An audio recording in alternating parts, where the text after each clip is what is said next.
Lord of the Mysteries. Chapter 1049. Spectator's Intuition. How did this happen? Even if Zio and Furs didn't meet with any delays en route and maintain a relatively fast speed, it would take at least 15 minutes to arrive at the nearest Evernight Cathedral. Luckily, I was cautious enough and had prayed to Mr. Fool for an angelic blessing ahead of time. I also actually hypnotized Zio and Furs. An upheaval of thoughts instantly ran through her mind before she rapidly suppressed them. At first, she looked confused, and then her face wore a look of realization. It was as if she had finally woken up from her long dream and remembered the things that had been neglected. "Mr. Rambus, why are you here?" Audrey made her voice sound ethereal, as though she was still in a dreamy stupor. As she spoke, she made use of the control of her emotions as a psychiatrist to make an unavoidable hint of anxiety flash through her mind, doing so without causing any abnormalities. This unexpected turn of events made her unsure of how to proceed. Without a doubt, she understood that she had to first deal with Vin Rambise's subsequent questions so that the demigod wouldn't suspect anything. However, if that was the case, he would leave in 3 to 5 minutes after he was done asking. As for Zio and Furs, they definitely wouldn't have entered an Evernight Cathedral yet. This inhibited the step needed for the misdirection, and when the time came, igniting the hat accessory and summoning the world easily exposed flaws in the handling of matters in the end. They wouldn't be able to completely fix the inherent problems. No, I'd rather miss this opportunity than proceed with the plan without being fully prepared.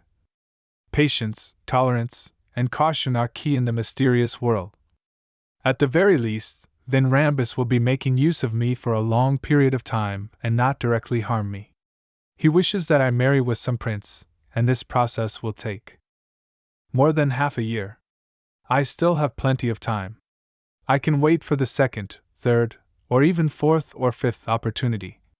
The only problem is that I need to inform Zio and Furs and get them to really hide as quickly as possible.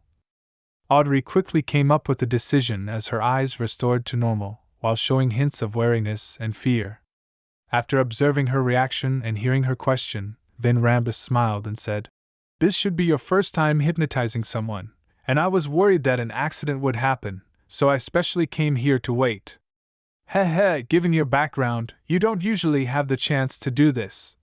His voice was gentle and laced with concern.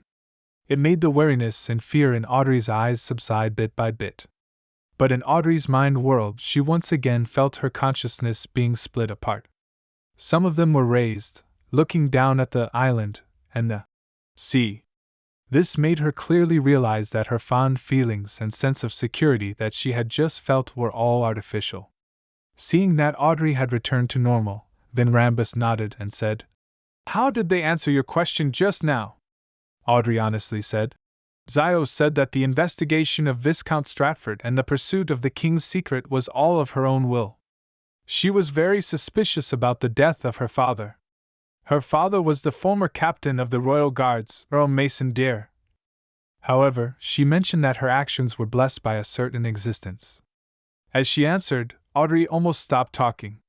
This was because her spirituality high in the sky was looking down at herself. On the island of consciousness and the spiritual sea.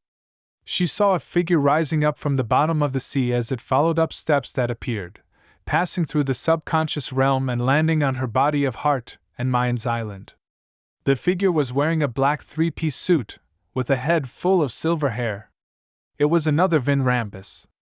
There wasn't a hint of a smile on Vin Rambise's face. He had an extremely sinister air, and a part of his skin was covered in grayish-white scales. Not only did his eyes turn from pale blue to golden, they also turned vertical, looking like a particular animal. If it weren't for the fact that she had experienced something like this before, just the intense level of nervousness she currently felt might have prevented Audrey from acting as though she hadn't noticed anything while ensuring that she didn't stop speaking or end up stammering. In the real world, Vin Rambus smiled as he looked at Audrey's pretty face and asked further, "Which existence's blessings?" Audrey shook her head as the island of consciousness began to change. When this matter was raised, Zio and Furs became very resistant. There were signs of escaping the hypnosis, so I didn't dare continue asking. Of course, the blessings of a particular existence could be explained as Mr. Fool's attention, and it could also be understood as the goddesses. The lucid Audrey muttered silently under the spiritual sky. Then Rambus continued to circle around the questions and asked about the details of the hypnosis. After 2 or 3 minutes, he nodded satisfactorily and said, "Not bad. You do have a gift in hypnotizing people. When the recent events come to a close, I will give you the Dreamwalker potion and personally host the ritual for you. Oh yes, don't reject love and marriage too much. You're not even 20 years old, and it's the perfect time to pursue such matters. Your charm is enough to gain everyone's affection and enjoy their attention." Ben Rambus used an indirect hint and guidance to lower Audrey's resistance towards love and marriage. This detestable guy. Audrey puffed up her cheeks under her spiritual sky and muttered resentfully. She then controlled herself to reveal some shyness and longing. Ben Rambus didn't expect to succeed by simply following a logical process. Seeing this, he retracted his invading consciousness and allowed himself to leave the island. He turned around and said, "Forget what I just said. They're all spontaneous thoughts from your heart. After I leave this place and disappear from your sight, you'll forget that I was here." Upon hearing this, Audrey under the spiritual sky couldn't help but heave a sigh of relief.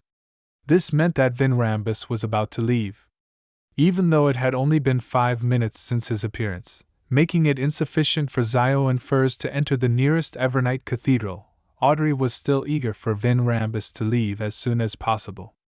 To face off a demigod of the Spectator domain was unimaginably stressful. There's still a chance after this. As long as I maintain my consciousness, there will still be a chance. Audrey, don't be depressed, don't be impatient. Audrey silently consoled herself as she watched Vin Rambus turn around and walk towards the hall. She didn't relax and didn't breathe. She tried her best to maintain her normal state. Suddenly, Vin Rambus stopped in his tracks and turned around. He narrowed his pale blue eyes and looked at Audrey. "Why were you so scared when you first saw me?" "I was too surprised at that time, so I didn't manage to hide some of my emotions well?" Audrey felt her scalp tingle under her long, blonde hair as her thoughts whirled quickly. She asked, puzzled, "Really? Isn't this normal?" Someone suddenly appeared beside me. A brief shock is inevitable. Vin Rambus nodded, as if agreeing with this explanation. He sized up Audrey and suddenly said, "You used to carry a mystical item that can change one's form with you as an accessory. Why didn't you wear it today?" To a spectator, this detail was an abnormality. "Oh no. I've been hiding light beneath my clothes most of the time." How did he notice that I wasn't wearing it this time? He has secretly read some of my memories that I didn't protect to appear normal. Faced with Vin Rambus's question, Audrey felt her thoughts stagnant. The reason why she wasn't wearing lie was simple. She was afraid that this accessory would amplify her emotions, preventing her from being able to completely hide her true thoughts when facing a demigod from the Spectator pathway. This meant that she had predicted that she would meet Vin Rambus today. This was something that shouldn't have happened under normal circumstances. In the blink of an eye, Audrey grabbed onto an idea and smiled blankly. "It will amplify my emotions and reduce the success rate of the hypnosis attempt. I removed it in advance to avoid any accidents." Vin Rambus nodded and said, "So that's the reason." Just as Audrey was feeling a little relaxed, this Spectator pathway's demigod suddenly narrowed his eyes. "If it's just this matter, there's nothing worth suspecting. But compared to when you saw me, the fear that slightly exceeded normal limits seems to imply something." As he said that, Vin Rambus's light blue eyes turned vertical and was quickly dyed with the color of gold. The two golden vertical pupils clearly reflected Audrey's image in her rider's attire. With a buzz, Audrey's thoughts became extremely muddled. Only her, under the spiritual sky, barely remained conscious. The surface of the spiritual sea surrounding the island surged with waves, enveloping it. At the same time, the sinister-looking Vin Rambus returned to the island and stopped beneath the sea surface, allowing patches of grayish-white dragon scales to fly into the foundation of the island where most of a human's subconscious lay. Audrey suddenly felt her thoughts twist, prompting her to say everything, confessing all her secrets. Relying on the lucidity of herself, under the spiritual sky, she barely controlled herself and didn't reveal anything. She also knew that there would definitely be problems if this continued, so she quickly diverted some of her thoughts and, relying on the angelic blessing and her splintered consciousness, prevent Vinrambus from noticing it. Some of those thoughts included reaching her hand into her left pocket. Just then, Vinrambus, who had invaded her mind world, looked increasingly sinister as he snorted. There really is a problem. If there wasn't a problem, Audrey would have started with the most important matters, revealing all her secrets and private matters one by one, instead of staying silent. Likewise, since the manipulation attempt happened so quickly, Audrey didn't have the time to sort out all her secrets. Even if she wanted to hide anything, her lucidity would be discovered the moment she spoke. After confirming that something was off, Vinrambus didn't hesitate any longer. His gaze turned extremely cold as grayish-white scales covered his skin. The storm in the spiritual sea suddenly intensified, and Audrey, who was under the spiritual sky, staggered. The last bastion of the defenses of her consciousness was rapidly weakening under the repeated attacks, putting it on the verge of shattering. Humph! Vinrambus increased the force of the mind storm once again, feeling satisfied that Audrey's entire island was shaking. This meant that he was about to completely control her. At this moment, he heard an ancient word. Fate. In the real world, Vinrambus looked up in surprise.